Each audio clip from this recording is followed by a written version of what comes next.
یہ جو آپ فرما رہے ہیں یہ ساری تو آج دور جدید کے اندر ہم ہیں اور یہ ظاہر کہ ساری چیزیں ہیں، لیکن آپ کی اس بات سے اگر میں ماڈل 1400 سال پرانا ماڈل اگر ہم دیکھتے ہیں تو ہم دیکھتے ہیں کہ وہ جو معاشرہ تھا وہ سال ہا سال ان میں جنگ ہوتی ہے تو جنگیں چلتی رہتی تھیں، وہاں پر لڑکیوں کو زندہ درگور کر دیا جاتا تھا، قبائلی نظام تھا، لوٹ ماری ہوتی تھی، لوگ ایک دوسرے کے گروہ پر حملہ کر دیتے تھے، یہ سارے کے سارے معاملات تھے۔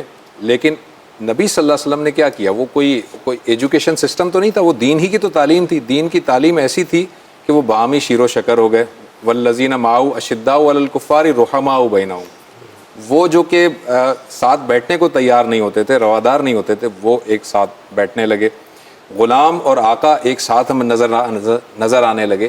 یہ ساری کی ساری دین ہی کی تو دعوت تھی، دین نے اخلاق کی تعمیر کی، قوموں کی تعمیر کی۔ یہ کیسے ہو سکتا ہے؟ جو آپ نے تقریر فرمائی ہے یہ کہاں واقع ہوئی تھی؟ یعنی رسالت میں آپ صلی اللہ علیہ وسلم نے مکے میں دعوت دی، کوئی سننے کے لیے تیار نہیں ہوا، لوگوں نے اوجڑی پھینک دی، لوگوں کو حبشہ کی طرف ہجرت کرنی پڑی۔ جو لوگ ایمان لائے ان کی تربیت ہوگی نا، میں یہ کہہ رہا ہوں۔ کتنی تعداد؟ جو ایمان ہی نہیں لائے ان کی تو بات ہی نہیں کر رہے۔